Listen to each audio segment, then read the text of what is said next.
when a black man knocked on Emma Richardson's door at 11:47 p.m., asking about her spare room. She knew she should have said no, but the silk robe clinging to her curves and the heat pooling in her stomach as she stared up at 6 feet of lean muscle had other plans entirely.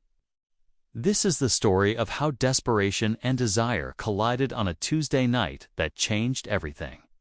And it's about to get romantic in ways that will leave you breathless. Emma's fingers trembled against the doorknob as she processed the man standing on her pristine front porch.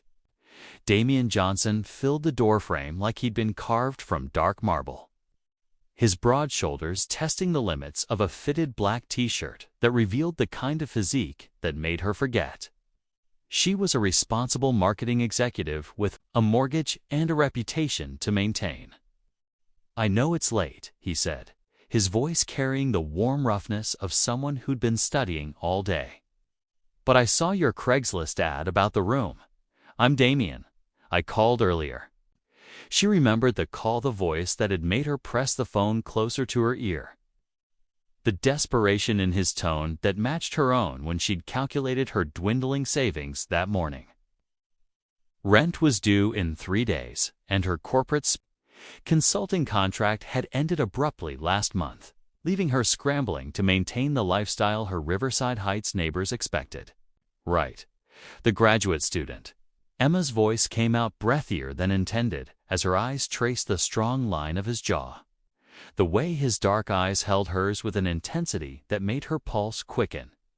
"I wasn't expecting anyone this late." Damian shifted, and she caught a glimpse of exhaustion beneath his composed exterior. "I've been apartment hunting all day. This was my last stop." He paused, studying her face with the same careful attention she was giving his. "I can come back tomorrow if you prefer." The silk robe suddenly felt transparent under his gaze, and Emma became hyper-aware of how the midnight blue fabric skimmed her thighs, how her braless state beneath the thin material created a silhouette that was far from landlord appropriate, but something in his tone respectful despite the circumstances.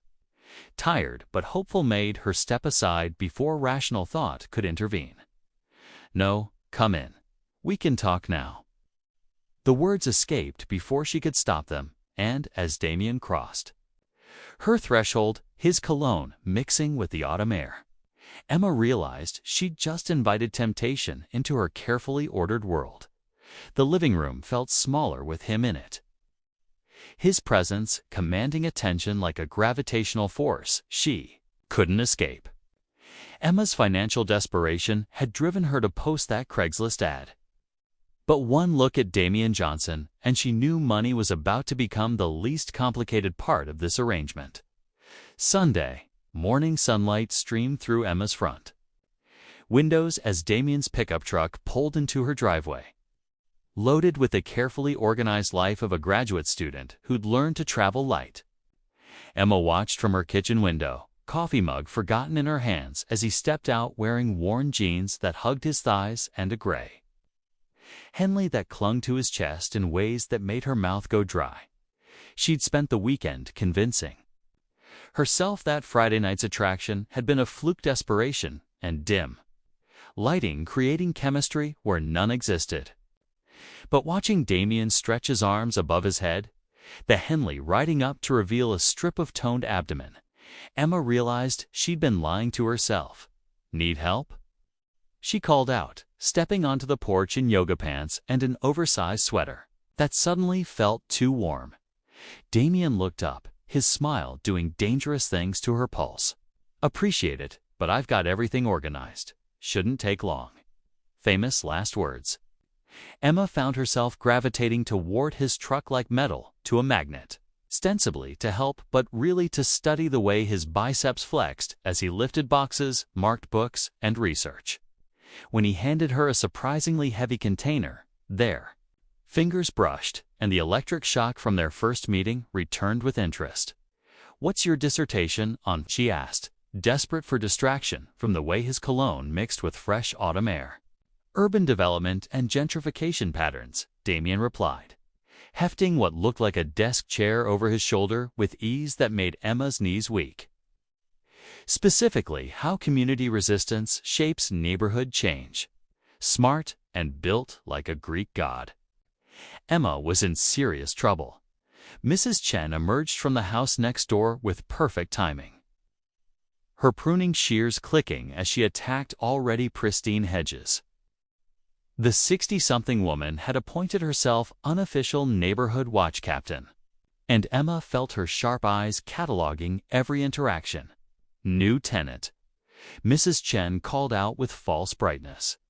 Graduate student, Emma replied, watching Damien navigate her front steps with a dresser that should have required 2 people. He'll be renting the spare room. Mrs. Chen's smile tightened almost imperceptibly. How nice. Such a quiet neighborhood. We do value our ... consistency. The emphasis on the last word wasn't lost on anyone. Damien's jaw tightened, but he continued, working with professional focus that Emma found both admirable and infuriating. She wanted him to react, to give her an excuse to defend him, to do something other than pretend she hadn't noticed the way his shirt stretched across his shoulders when he reached for the next box, as Mrs. Chen retreated inside with pointed glances. Over her shoulder, Emma realized the neighbors would be watching everything, which made her growing desire for her new tenant infinitely more complicated. 3 days of cohabitation had taught Emma that Damien was a creature of routine coffee. At 6:30, shower at 7, out the door by 8 with a backpack full of research and determination. What she hadn't anticipated was how the sound of running water would become a form of exquisite torture, her imagination supplying vivid details about what was happening behind that thin bathroom door.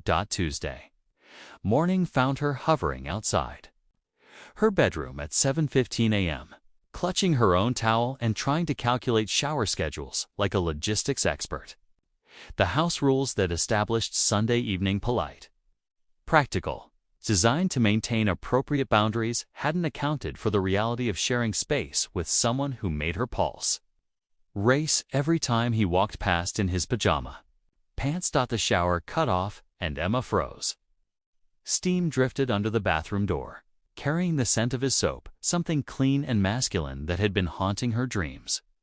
She should retreat to her room, wait 10 minutes, maintain the careful distance they'd both been pretending was natural. Instead, she stepped closer just as the door opened. Damien emerged in a cloud of warm steam, water droplets clinging to his shoulders and chest, a white towel slung low around his hips in a way that defied physics and Emma's sanity. His dark skin glistened in the hallway light, and she could trace the path water had taken down his torso with embarrassing accuracy. Time suspended itself. Emma stood there, clutching her towel like a shield, mouth dry as desert sand, while Damien's eyes widened in surprise that quickly shifted to something more dangerous. His gaze traveled from her sleep-tousled hair down her silk pajama set, the one that suddenly felt transparent and far too revealing. Sorry, Damien said, his voice rougher than usual. Thought you'd already left for work. Early meeting got canceled, Emma managed, hyper-aware of how the silk camisole clung to her curves, how his eyes seemed to notice everything. I was just ... Waiting for the bathroom, he finished, but neither of them moved. The hallway felt impossibly narrow, charged with the kind of tension that made smart people do reckless things. Emma could see the precise moment Damien's professional composure cracked, could feel her own resolve wavering as steam continued to curl around them like an invitation. I should get dressed, Damien said, but his feet remained planted. You should. Emma agreed, but stepped closer instead of moving away.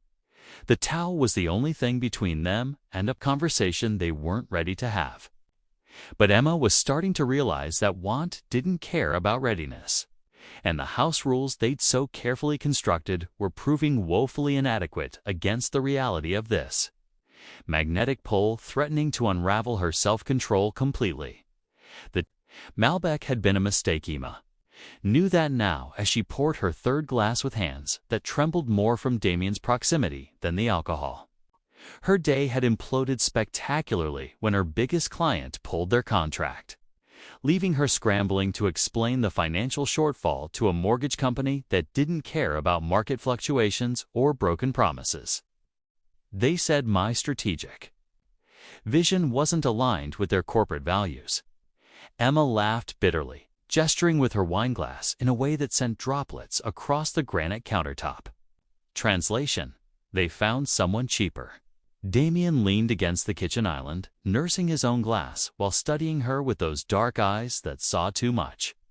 He'd emerged from his room to find her stress-cooking 3 different appetizers she didn't need, and had quietly helped without asking questions until the wine loosened her tongue.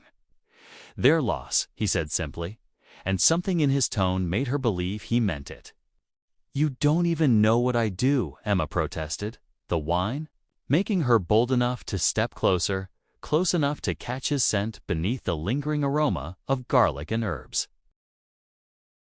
"I know you're brilliant," Damien replied, his voice dropping to that rough register that made heat pool low in her stomach. "I've seen your awards, your degrees. The way you organize everything like you're conducting an orchestra." The compliment hit harder than it should have, maybe because it came from someone who had no reason to flatter her. No agenda beyond basic human kindness. Emma felt tears prick her eyes. Wine tears, she told herself, not the emotional breakdown of a woman whose careful life was unraveling. "Hey," Damien said softly, setting down his glass to move closer. "You're going to be fine, my?" The question came out smaller than intended, and when Damien's hands came up to frame her face, thumbs brushing away tears she hadn't realized were falling, Emma stopped breathing entirely. They stood frozen in the warm kitchen light, the space between them charged with weeks of accumulated tension. Damien's eyes dropped to her lips, and Emma felt herself swaying forward, drawn by gravitational forces that had nothing to do with wine and everything to do with the way he was looking at her like she was worth saving. "Emma," he whispered. Her name, a warning and an invitation wrapped in velvet. Her hands came up to rest against his chest, feeling his heartbeat racing beneath her palms. Another inch and their mouths would meet, crossing the line they'd been dancing around since that first night. Another inch and there would be no pretending this was just a landlord-tenant arrangement. The doorbell rang, shattering the moment like glass against stone. Emma's head pounded as she dragged her recycling bin to the curb. Last night's wine mingling, with the shame of how close she'd come to kissing Damien. The doorbell had been Mrs. Patterson from down the street, returning a borrowed book and lingering long enough to catalog the wineglasses and intimate kitchen, seen with sharp eyes that missed nothing. Now, in the harsh morning light, Emma felt exposed in ways that had nothing to do with her yoga pants and oversized sweatshirt. Damien emerged from the house carrying his laptop bag, looking unfairly composed for someone who'd also consumed his share of Malbec. "Morning," he said carefully, the easy warmth from last night replaced by professional distance that stung more than it should. "Good morning," Emma replied, hyper-aware of Mrs. Chen's curtains twitching across the street. "Emma, dear." The voice belonged to Janet Whitmore, the Neighborhood Association president, who approached with her golden retriever and a smile that didn't reach her eyes. "How are you settling in with your new ... arrangement?" The pause before arrangement carried the weight of judgment wrapped in politeness. Emma's spine stiffened. Damien's been an excellent tenant. "I'm sure he has." Janet's gaze flicked to Damien with the kind of assessment that reduced him to stereotype and threat. "It's just that some neighbors have expressed concern about the ... overnight visitor situation." Heat flashed through Emma like lightning. "Overnight visitor? Well, his truck is here every night. The lights are on late." Janet's voice carried the false sympathy of someone delivering community gossip disguised as concern. "People talk, you know. especially when property values are involved.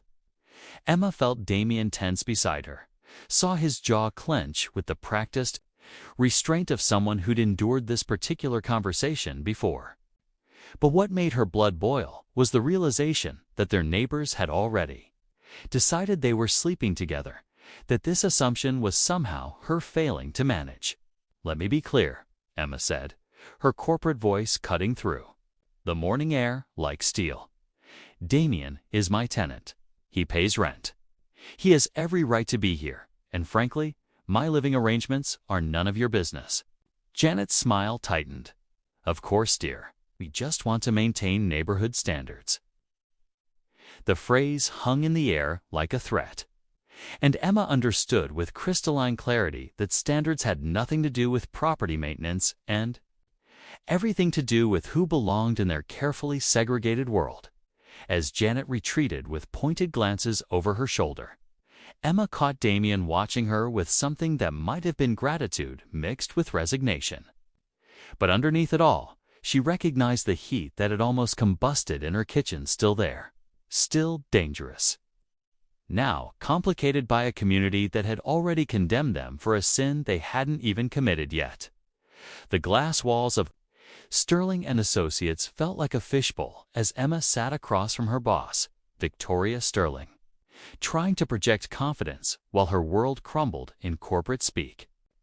The corner office overlooked downtown's financial district, but Emma couldn't focus on anything beyond Victoria's carefully neutral expression and the HR folder sitting ominously on the mahogany desk. "Let's discuss your living situation," Victoria said, her silver hair perfectly styled despite the early hour. "Some concerns have been brought to my attention." Emma's stomach dropped. "My living situation? Your neighbor, Janet Whitmore, sits on our client advisory board." Victoria continued with the precision of someone delivering calculated damage. "She mentioned you're cohabitating with a man, given your role representing our firm to high net worth clients. Image matters." The words hit like ice water. Emma felt her carefully constructed professional persona, the one that ICE had taken a decade to build, wavering under scrutiny that felt invasive and deeply personal. "Damien is my tenant," Emma said carefully. "He rents a room. It's a business arrangement." Victoria's eyebrow arched with skepticism that made Emma's cheeks burn.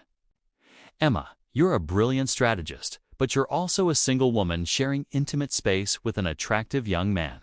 People make assumptions." The acknowledgement that Victoria found Damien attractive sent an unexpected spike of possessiveness through Emma's chest. She pushed it down, focusing on damage control instead of the way her pulse quickened at the mention of his appeal. "Those assumptions are incorrect," Emma insisted, even as memories of last night's almost kiss made her voice less steady than intended. "Are they?" Victoria leaned forward, her tone shifting to something almost maternal. "Because your work has been distracted lately. You're tired, unfocused. The Henderson account specifically requested someone else after your last presentation." Each criticism felt like a physical blow. Emma had prided herself on professional excellence, on being unflappable under pressure. But living with Damien had introduced chaos into her ordered, world-stolen glances over morning coffee. The sound of his shower, the magnetic pull that made concentration impossible. "I can handle my personal life without it affecting my work," Emma said, but even she could hear the doubt creeping into her voice. Victoria's smile was sharp as a blade. "I hope so, because mixing business with pleasure rarely ends well, and we can't afford any more client concerns. Consider this a friendly warning." As Emma left the office, her reflection in the elevator's polished steel showed a woman caught between two worlds: professional success that demanded she deny her desires, and a growing attraction that threatened to consume everything she'd worked to build. The worst part was realizing that Victoria was right. She couldn't deny wanting Damien, even while defending her innocence. Midnight found Emma staring at her ceiling, Victoria's warning echoing in her head while her body burned with weeks of Accumulated want. Every rational thought screamed that crossing the hall to Damien's room would destroy everything: her career, her reputation, the careful boundaries that kept her world from imploding. But rational thought had abandoned her somewhere between the wine-soaked, almost kiss and this moment of reckless clarity. She rose from her bed like a woman possessed. Silk nightgown whispering against her thighs as she padded barefoot across. Hardwood floors that felt like the deck of a ship in a storm. Her hand trembled against Damien's door. 3 soft knocks that sounded thunderous in the quiet house. The door opened, and Damien stood there in low-slung pajama pants and nothing else, his chest rising and falling like he'd been running. His dark eyes held surprise that quickly shifted to something more dangerous as he took in her appearance, the thin silk that left little to imagination, the desire written across her face like a confession. "Emma," he said, her name rough with sleep and want. "What are you?" "I can't sleep," she whispered, stepping closer until the heat from his body enveloped her like an embrace. "I can't stop thinking about you, about us, about what almost happened in the kitchen." Damien's hands came up to frame her face, thumbs tracing her cheekbones with reverent precision. "You're playing with fire." "I know." Emma's hands splayed across his chest, feeling his heartbeat racing beneath her palms. "I don't care anymore. Everyone already thinks we're lovers. Victoria, the neighbors, Janet Whitmore, they've all decided what we are. And what are we?" Damien's voice dropped to velvet darkness as he backed her against the doorframe, his body caging her in warmth and possibility. "I don't know," Emma breathed, tilting her face up until their mouths were inches apart. "But I'm tired of pretending I don't want to find out." The last thread of restraint snapped like a wire under pressure. Damien's mouth captured hers with desperate hunger, weeks of careful distance exploding into passion that made her knees buckle. His hands tangled in her hair while she pulled him closer, deeper, surrendering to the magnetic force that had been pulling them together since that first night. They stumbled into his room in a tangle of seeking hands and whispered confessions, the door closing behind them with soft finality. Outside, the neighborhood slept peacefully, unaware that Emma Richardson had just crossed a line that would change everything and discovered she didn't want to find her way back. Dawn light filtered through Damien's curtains like an accusation, illuminating the tangle of limbs and silk that told the story of Emma's midnight surrender. She woke gradually, hyper-aware of his arm curved around her waist, the warmth of his chest against her back, the intimate weight of what they'd done settling on her shoulders like lead. Reality crashed over her in waves. Victoria's warning. The neighbor's assumptions that had become truth. Her career balanced on a knife's edge while she lay naked in her tenant's bed, having crossed every professional boundary with spectacular thoroughness. Morning Damien murmured against her neck, his voice still rough with sleep and satisfaction. His hand traced lazy patterns on her bare shoulder, each touch sending aftershocks through nerve endings that remembered every moment of their passion. Emma tensed, her body at war with her mind. Part of her wanted to melt back into his arms, to pretend the outside world didn't exist. But the larger part, the part that had built her career on calculated decisions and controlled risks, was screaming. Warnings about damage control and reputation management. "I should go," she whispered, already pulling away from his warmth. Damien's hand stilled on her shoulder. "Emma, wait. We should talk about this." "Talk about what?" She sat up, gathering the silk nightgown around herself, like armor. "This was a mistake. I was upset about work. Had too much wine last night. Stop." Damien's voice carried an edge she'd never heard before. He sat up, studying her face with eyes that saw too much. "Don't do this. Don't pretend last night didn't mean anything." Emma stood on unsteady legs, her body still humming from his touch. while her mind constructed walls with desperate efficiency. It can't mean anything. You know that? In the kitchen 10 minutes later, they moved around each other like polite strangers. The easy domesticity they'd built over weeks replaced by careful distance that felt worse than the original tension. Emma made coffee with mechanical precision, while Damien leaned against the counter, his pajama pants and rumpled hair a reminder of intimacies she was already trying to forget. "So we're just going to pretend it never happened?" he asked quietly. Emma's hands trembled as she poured coffee.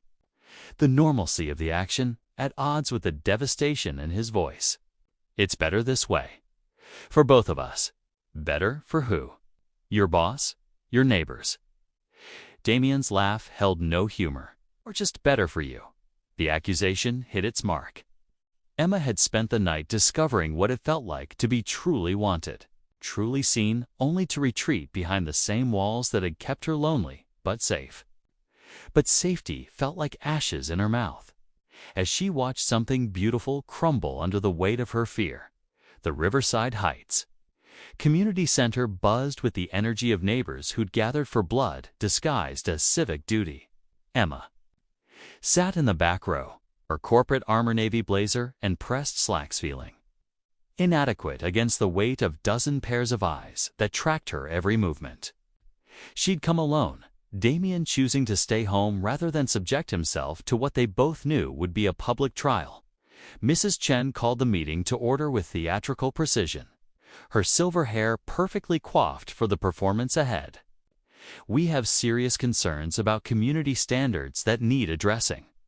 Emma's stomach clenched as faces turned toward her with the collective focus of a firing squad. Janet Whitmore sat in the front row, her smile sharp as winter air, while Tom Bradley from down the street consulted notes like he was preparing for cross-examination.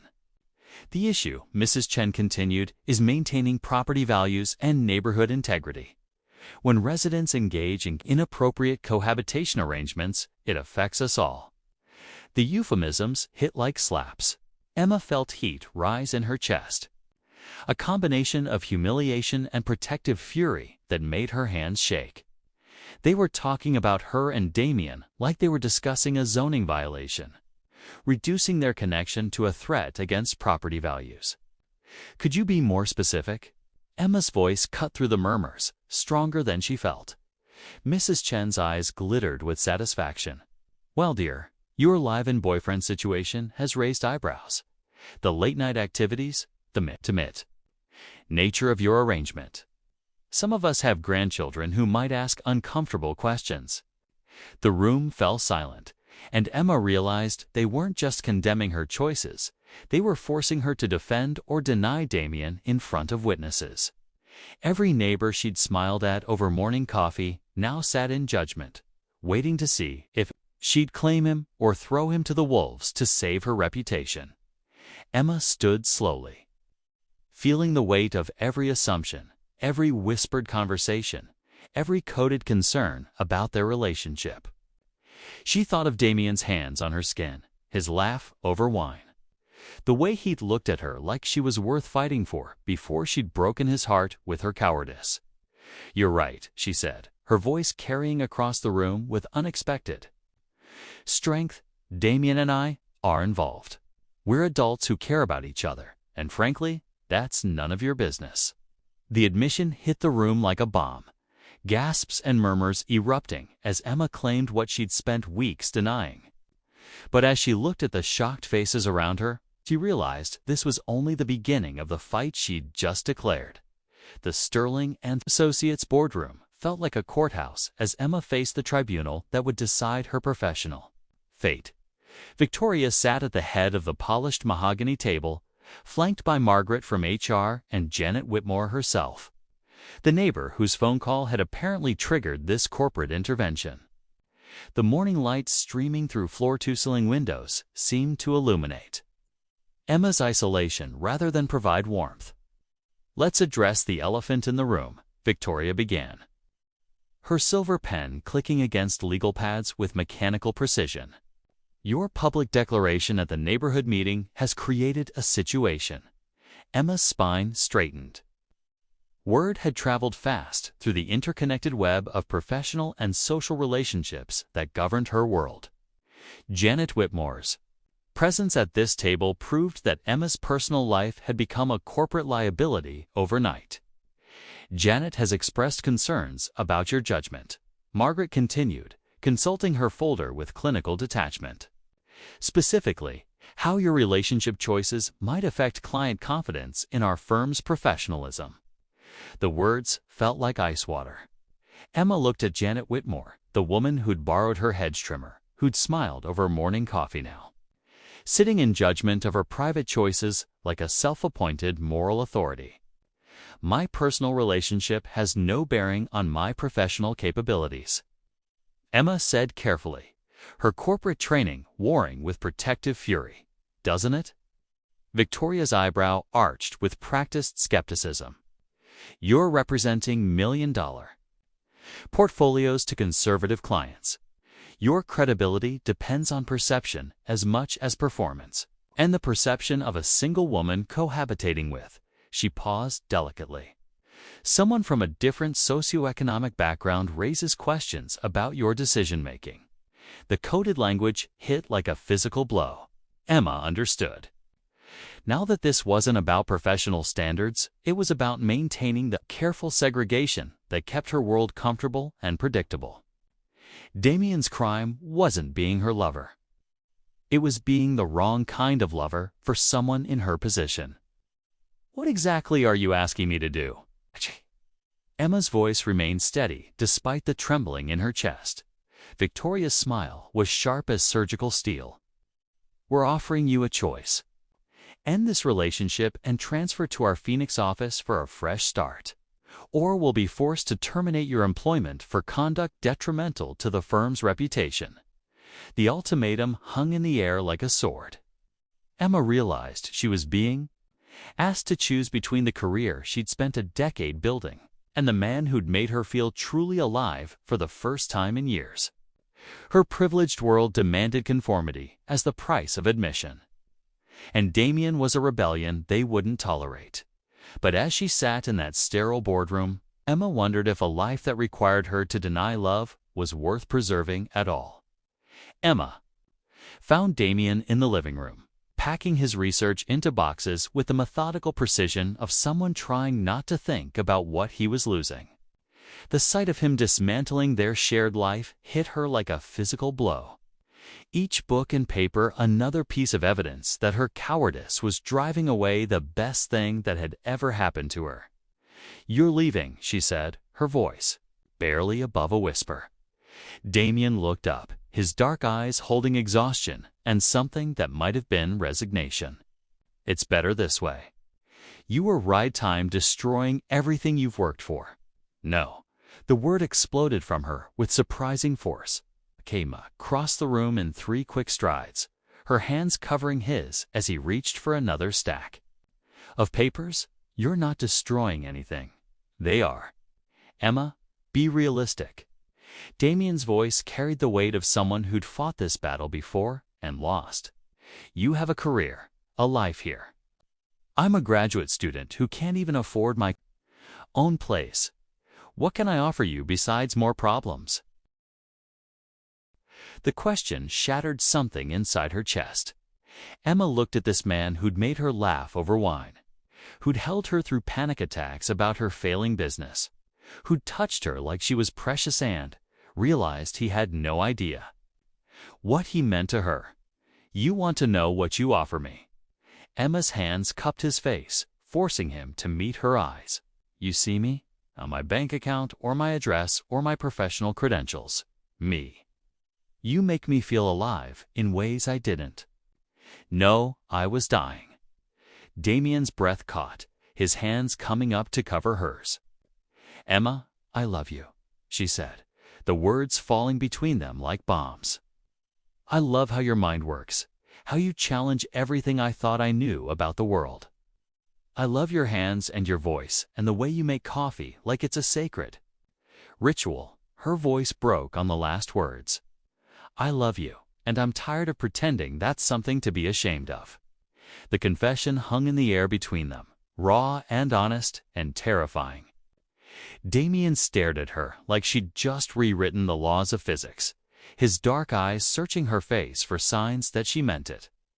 "They'll destroy you," he whispered. "Let them try." Emma's voice carried steel forged in boardroom battles and neighborhood confrontations. "I've spent years building a life that required me to hide who I really am.